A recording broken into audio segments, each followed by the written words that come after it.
Welcome to our channel wings ए उड़ान। जैसे कि आप जानते हैं कि फाइनेंस अकाउंट असिस्टेंट के जो डेट्स अनाउंस होने वाली विद इन 15 टू 20 डेज़, ये एलजी मनोज सिन्हा जी ने पहले बता दिया था कि इतने दिनों में अनाउंस हो जाएगी। सो कोई भी एग्ज़ाम अप्रोच करने से पहले इट वुड बी बेटर कि एज एन एस्पिरेंट आप PYQs और उसके फॉर्मेट को डील करके रखें। अब आपके अच्छे रिस्पॉन्स के बाद, वैसे थैंक यू सो मच, हाँ आपको पता ही होगा कि हम एक सीरीज लेके आए हैं जहाँ पे भी 10 to discuss 10 important questions every day, वो जो प्रीवियस ईयर में आए हैं, that too topic wise topic. आज मैं आपके साथ बहुत एक इंटरेस्टिंग टॉपिक डील कर रही हूँ, दैट इज़ इंग्लिश। सबका फेवरेट है बट कभी कभी थोड़ा कॉम्प्लिकेट हो जाता है while answering.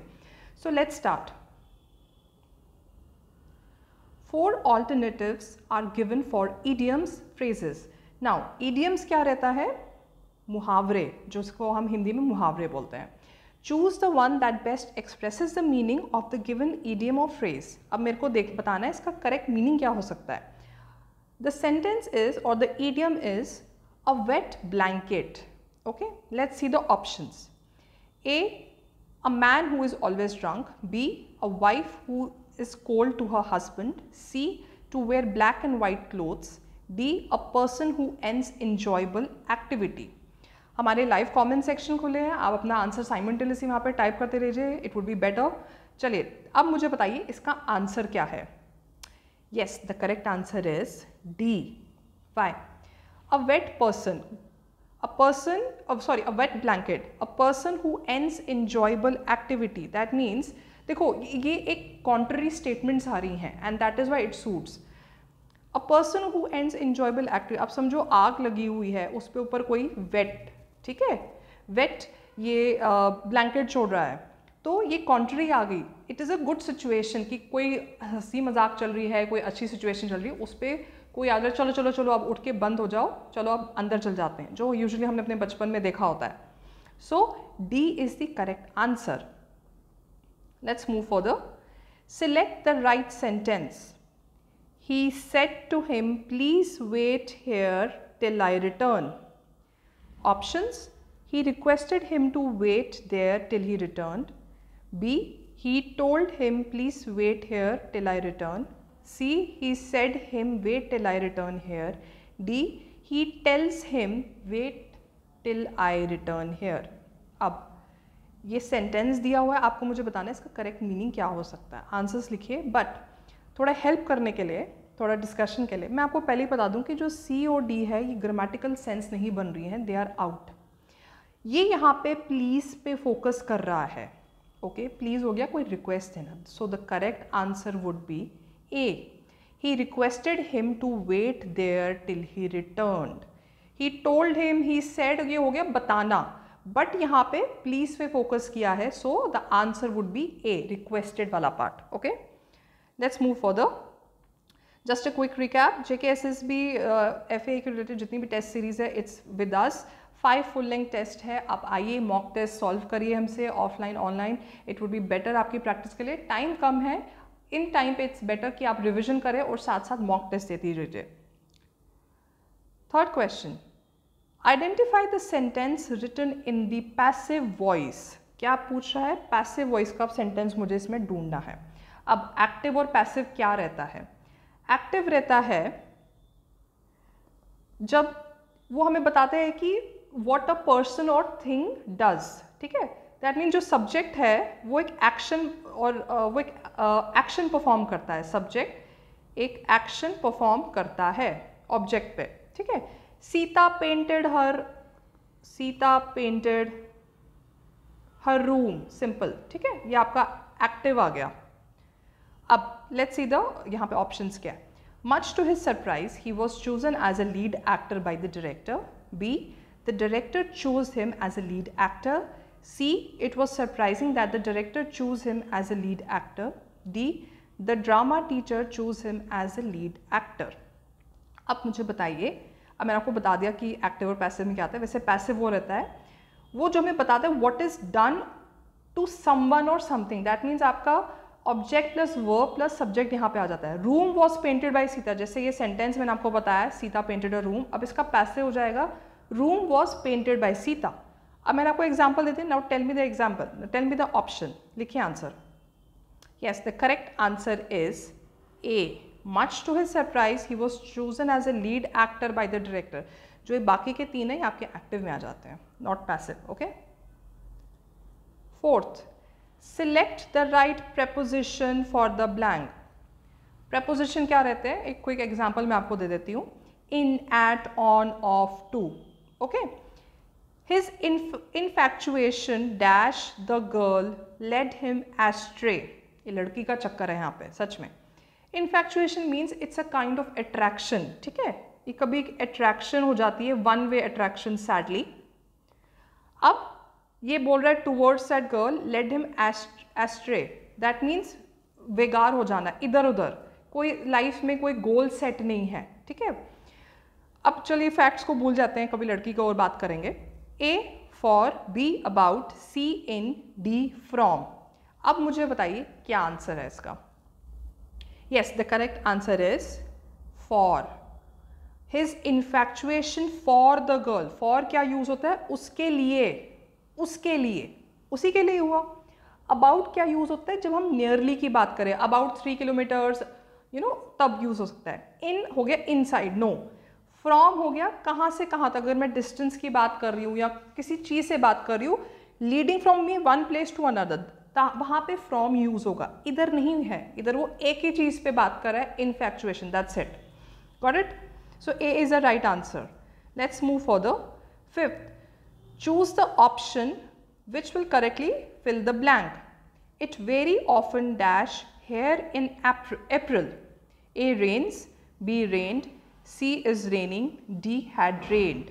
The correct answer is, जल्दी से लिखिए ऑप्शन में, कमेंट सेक्शन खुला है, बताइए, rains। Why? ये बता रहा है it very often rains here in April। rained हो गया बच्चे पास्ट आपका, is raining हो गया प्रेजेंट कॉन्टिन्यूस। ये अभी कंटिन्यूस हो नहीं रहा, मतलब मेरे सामने हो नहीं रहा, ये एक जनरल इंफॉर्मेशन मेरे को अप्रैल के बारे में बता रहा है कि हाँ कभी कभी ऐसे यूजुअली अप्रैल में बारिश होती रहती है। हैड रेन्ड, ये पास्ट परफेक्ट आ गया आपका, ठीक है, पास्ट परफेक्ट। तो I have to understand these things, मेरे को अपना फैक्ट नहीं चेंज करना है टेंसेस का करेक्ट आंसर ढूंढते ढूंढते। 6th question, choose the right modal to fill in the blank. He has promised that he dash not harm you. Now focus यहाँ पे promised वर्ड पे और harm पे, especially promised। let's see the option। A might, B may, C could, D shall। बताइए मेरे को अब इसका आंसर क्या है। yes, the correct answer is shall। why? he has promised that he shall not harm you। shall हम तब use करते हैं जब कुछ मैंडेटरी होता है, that means करना ही करना है। promise को यूजुअली हम जब डिनोट करते हैं वर्ड के साथ, किसी सेंटेंस के साथ या सिचुएशन के साथ, हम बोलते हैं प्रॉमिस मैं आऊँगी, promise I won't do this, जैसे किड्स अपने पेरेंट्स को प्रॉमिस करते हैं, ठीक है।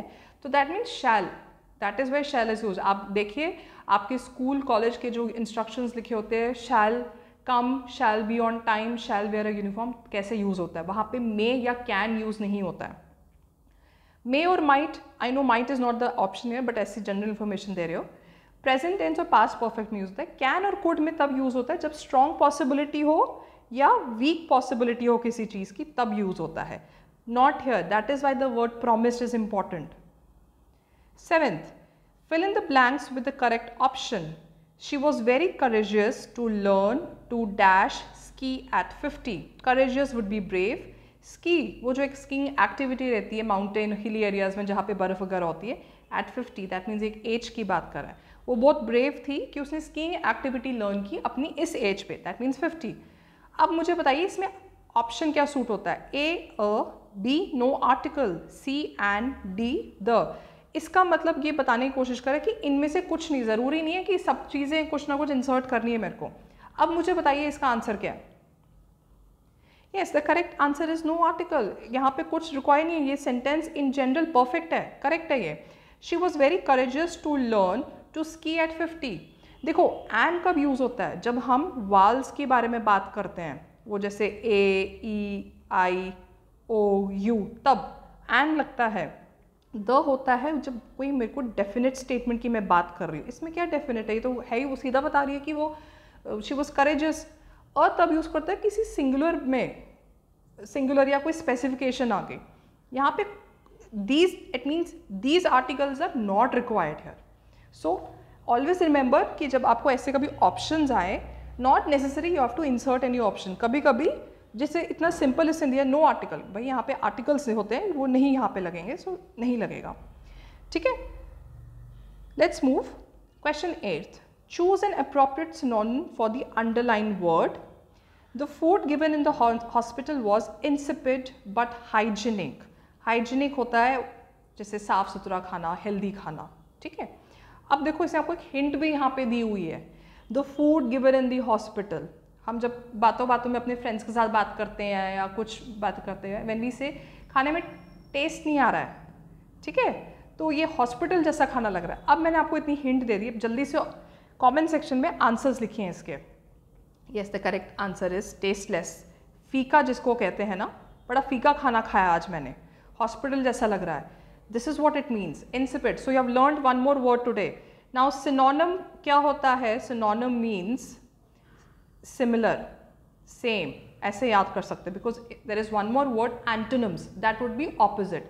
So different words having similar meaning, different words having similar meaning, this is what synonym means, ठीक है. Tasty would be, we know what tasty means, delicious also means the same thing. Spicy means tikha, so fika and tikha. Let's move. 9th question. Fill the blanks with the correct words. Now this is very interesting. Read the options. It is not dash to dash nasty emails to your subordinate. Nasty would be, you know, something like mean, कि कैसे तुमने, like a rude or a mean kind of thing. To your subordinate, maybe your office junior or someone like that. अब ये बोल रहा है कि ये, now we know, let's see the options, क्योंकि ऑप्शंस में 2 ही वर्ड्स लिखे हैं चारों ऑप्शंस में. So let's see. WRITE means writing, जो मैं अभी कर रही हूँ, लिखना, ठीक है. RIGHT वुड बी यहाँ पे करेक्ट, ठीक है. Sometimes it would lead to a direction also, but यहाँ पे it is not, the answer is C, right. ये ठीक नहीं है राइट करना, लिखना, mean emails to your subordinate. अब हिंदी में मैंने आपको बता दिया, ये करेक्ट, ठीक नहीं है ऐसे लिखना, ऐसी इन टाइप की ईमेल्स अपने सबॉर्डिनेट को. Okay. 10th question. Read the following sentences to make a meaningful paragraph. अब इन क्वेश्चंस में आपको क्या करना होता है? एक रन थ्रू करना होता है, गो थ्रू जिसको हम कहते हैं, या स्किम और स्कैन. स्किम और स्कैन क्या रहता है? कॉन्सेप्ट रहता है. स्किम्ड मिल्क आपने सुना होगा, दैट मीन्स जो हम वो मलाई के बिना जो रहता है, स्किम, छांटना. स्कैन होता है ऊपर ऊपर से देखना. अब ऊपर ऊपर से मुझे समझ आ गया जो मैं ये सेंटेंसेस पढ़ रही हूँ. टेक 5-6 सेकेंड्स टू ऊपर ऊपर से पढ़ के क्या आपको पता चल रहा है. ये अब हल्दी के बारे में बात कर रहा है. आपका कोई भी जब सेंटेंस शुरू होता है कंसिडरिंग पैराग्राफ फॉर्म में, वो पहले एक डायरेक्ट इन्फॉर्मेशन से शुरू होगा. अब ऑप्शंस से चलिए पहले सेंटेंसेस ही देख लेते हैं. Haldi also known as turmeric all over the world is a very healthy food. ये आपका पहला आ गया, this would be the first one. Next क्या रहेगा आपका? This belongs to the rhizome group of plants and are actually the underground tubers of the plant. पहले ये बोल रहा है हल्दी के बारे में, उसके बाद बोल रहा है आपको नेक्स्ट सेंटेंस कि ये कहाँ को बिलोंग करता है, किस प्लांट को, ये जो भी है, ठीक है. तो नेक्स्ट पे आते हैं.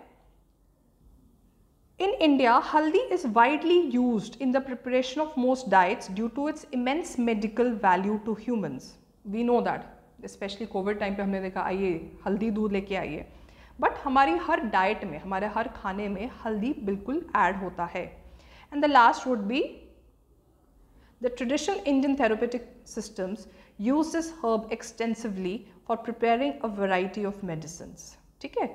सो स्टेप बाय स्टेप पहले ये हल्दी का बेसिक इन्फो दे रहा है, उसके बाद बोल रहा है ये कहाँ को बिलोंग करता है, किस प्लांट को, फिर बोल रहा है इंडिया में कैसे यूज़ होता है, और इसका ट्रेडिशनल आउटलुक बताया गया है. Okay, these are your 10 questions for English. ये आपके हर एग्जाम में जहाँ पे भी इंग्लिश आता है, दीज विल हेल्प यू. हमने सिनोनिम्स के रिलेटेड बात की, ईडियम्स के रिलेटेड बात की, पैराग्राफ में क्या आता है, आर्टिकल्स में क्या आता है, उन सब के रिलेटेड बात की. I hope these things will help you. Thank you so much.